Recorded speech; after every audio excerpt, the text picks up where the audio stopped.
नमस्कार दोस्तों, स्वागत है आपका यूट्यूब चैनल एबी टेक में। दोस्तों आज है 11 जुलाई 2020 और जान लेते हैं आज की महत्वपूर्ण खबरें जो आज के प्रमुख समाचार पत्रों पर छाई हुई हैं और आप लोगों के लिए बहुत ही इंपॉर्टेंट है। वीडियो को लाइक और शेयर कर दीजिएगा दोस्तों, यहाँ पर सभी प्रकार की भर्तियों की पूरी अपडेट दी जाती है। सबसे पहले बात करेंगे सीटीटी एग्जाम की। दोस्तों आप लोग जानते हैं सीटीटी का जो एग्जाम था वो 5 जुलाई 2020 को प्रस्तावित था, लेकिन कोरोना के कारण इस एग्जाम को पोस्टपोन कर दिया। तो दोस्तों अब एक वेबसाइट के माध्यम से ये न्यूज़ निकल के आ रही है, कल की ही न्यूज़ है कि सीटीटी का जो एग्ज़ाम है वो सितंबर के दूसरे हफ्ते में कराया जा सकता है। हालांकि इसके बारे में अभी तक ऑफिशियल नोटिस नहीं जारी हुई, ऑफिशियल नोटिस का इंतजार करें, लेकिन संभावना ये है कि सितंबर के दूसरे हफ्ते में आपका एग्ज़ाम करवाया जा सकता है। बात कर लेते हैं आईआईटी व एनआईटी की दाखिला प्रक्रिया के बारे में। दोस्तों इस बार आईआईटी व एनआईटी की दाखिला प्रक्रिया में बदलाव हो सकता है। अभी तक जो प्रक्रिया होती थी उसके लिए क्या होता था वो समझ लीजिए। अभी तक जो प्रक्रिया होती थी उसमें जेई एडवांस परीक्षा और इसके बाद पास करने के बाद 12वीं में 75% अंक या टॉप 20% होना जरूरी होता था। लेकिन इस बार जो 12वीं का रिजल्ट है कहीं पर परीक्षा के आधार पर आएगा और कहीं पर असेसमेंट के आधार पर आएगा।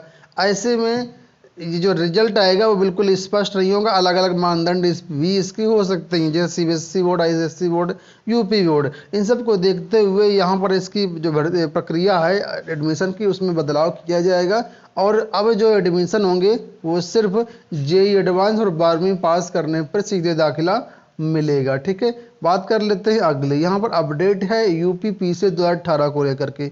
आप लोग जानते हैं यूपी पीसी 2018 में काफ़ी लंबे समय से विवाद चल रहा था और ये विवाद किस लिए है, क्योंकि अभ्यर्थियों का कहना है कि यहाँ पर स्केलिंग सही से लागू नहीं किया गया। तो ऐसे में कुछ अभ्यर्थी थे जो कोर्ट गए थे।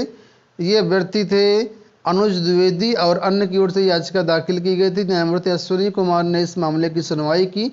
याचिका का कहना था कि पीसी 2016 के परिणाम में अभ्यर्थियों को प्राप्त मूल अंकों के स्थान पर स्केलिंग स्कोर दिया गया था।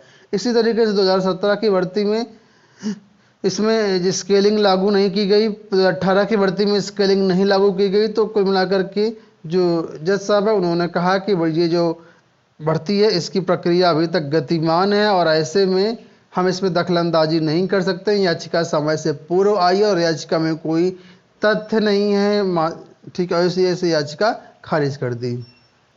आप लोग जानते हैं कल रात से यानी आज रात से 10 बजे से 55 घंटे का उत्तर प्रदेश में लॉकडाउन लगा हुआ है और इस वजह से यूपी पीसी 2018 के जो इंटरव्यू शुरू होने थे 13 जुलाई से उनको फिलहाल 2 दिन के लिए पोस्टपोन कर दिया गया। मतलब 2 दिन के इंटरव्यू पोस्टपोन कर दिए गए। 13 और 14 जुलाई को जो इंटरव्यू होने थे उनको पोस्टपोन कर दिया गया और ये इंटरव्यू जो होंगे अब 13 जुलाई का जो इंटरव्यू होगा वो 10 अगस्त को करवाया जाएगा और 14 जुलाई का जो इंटरव्यू है वो 11 अगस्त को करवाया जाएगा। छात्रों की आवागमन में कोई दिक्कत ना हो इस वजह से ये जो हैं इंटरव्यू इनके बढ़ाए गए हैं। वहीं पर दोस्तों आरओ एआरओ के जो भी छूटे हुए अभ्यर्थी थे उनके जिनका सत्यापन होना था तो उनका भी मतलब कार्यक्रम ये है, उनको भी आगे पोस्टपोन कर दिया गया। यहाँ पर देख सकते 13 जुलाई को प्रस्तावित समीक्षा अधिकारी, सहायक समीक्षा अधिकारी आरओ एआरओ 2017 के चयनित अभिलेखों का सत्यापन कार्यक्रम प्रस्तावित था, लेकिन इसको अब स्थगित कर दिया गया। अब ये सत्यापन कार्यक्रम 16 जुलाई को करवाया जाएगा। ठीक है, आपको बता दें 27 मई से 6 जून के बीच सत्यापन हुआ था, लेकिन जो छूटे अभ्यर्थी उनका सत्यापन 13 जुलाई को होना था, तो अब ये 16 जुलाई को होगा। वहीं पर बात कर लेते एलटी ग्रेड की। दोस्तों एलटी ग्रेड सत्यापन कार्यक्रम जो होना था इसमें भी छूटे हुए अभ्यर्थी थे जिनका सत्यापन कार्यक्रम 13, 14 एवं 15 जुलाई को प्रस्तावित था। इनका भी जो सत्यापन कार्यक्रम है 14 जुलाई वाला इसको आगे बढ़ा दिया गया है। ठीक है, 13 जुलाई वाला अब 20 जुलाई को होगा और 14 जुलाई वाला जो होगा वो अब यहाँ पर 21 जुलाई को होगा। बात कर लेते हैं आईसीएसई बोर्ड की और आईएससी बोर्ड की। तो आईसीएसई और आईएससी बोर्ड के नतीजे कल जारी कर दिए। अगर आपने नतीजे नहीं देखा तो डिस्क्रिप्शन बॉक्स में लिंक है, वहाँ पर जाकर के आप लोग देख लीजिए। और इसका जो 10वीं का परिणाम आया हुआ है 99.33% आया हुआ है और 12वीं का जो परिणाम आया हुआ है 96.8% परिणाम आया हुआ है। काफ़ी अच्छा रिजल्ट आया हुआ है, लेकिन जो बच्चे इसमें अपने नंबर से संतुष्ट नहीं और अपनी कॉपी रीचेक करवाना चाहते हैं उनके लिए एक बार ऑनलाइन आवेदन आमंत्रित किए गए। यहाँ पर देख सकते हैं, लिखा है नतीजों की जांच के लिए 7 दिन में करें आवेदन। काउंसिल ने छात्रों को दोबारा कॉपी की जांच कराने का भी विकल्प दिया है। ऐसे छात्र 7 दिन तक आवेदन कर सकते हैं। इसके लिए अभ्यर्थियों को प्रति विषय 1,000 रुपये शुल्क का भुगतान करना होगा।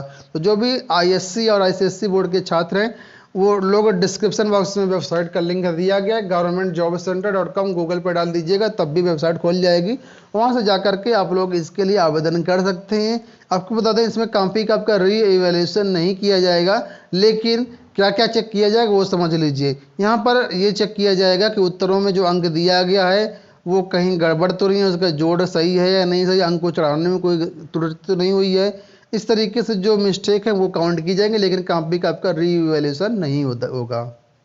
बात कर लेते हैं प्राइमरी में जो अध्यापक पुरस्कार होता है उसके आवेदन के बारे में। ठीक है, जो भी शिक्षक बेसिक शिक्षा विभाग से जुड़े हुए हैं उनके बारे में सूचना है। लिखा है अध्यापक पुरस्कार के आवेदन 24 जुलाई तक समिति को भेजें।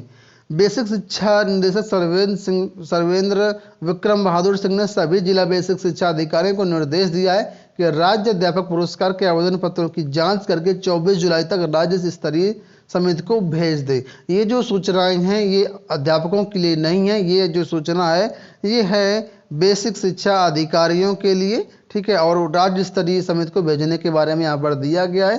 प्राइमरी जो बेसिक शिक्षा विभाग के शिक्षक हैं ऑलरेडी इसके लिए आवेदन कर चुके हैं। बात कर लेते हैं अगली अपडेट की। तो लिखा यूपी के 16 जिलों में नए मेडिकल कॉलेज खोलने की कार्य योजना तैयार। कॉलेजों में 50% मैनेजमेंट कोटा।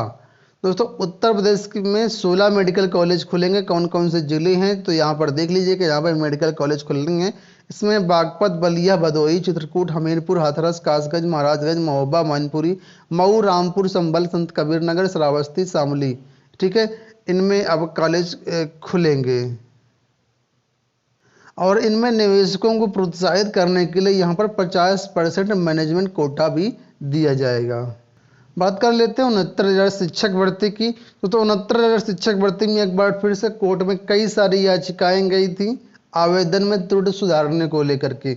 बहुत से ऐसे अभ्यर्थी हैं जिन्होंने आवेदन फॉर्म में 69,000 शिक्षक भर्ती के आवेदन फॉर्म में गलतियां की हैं।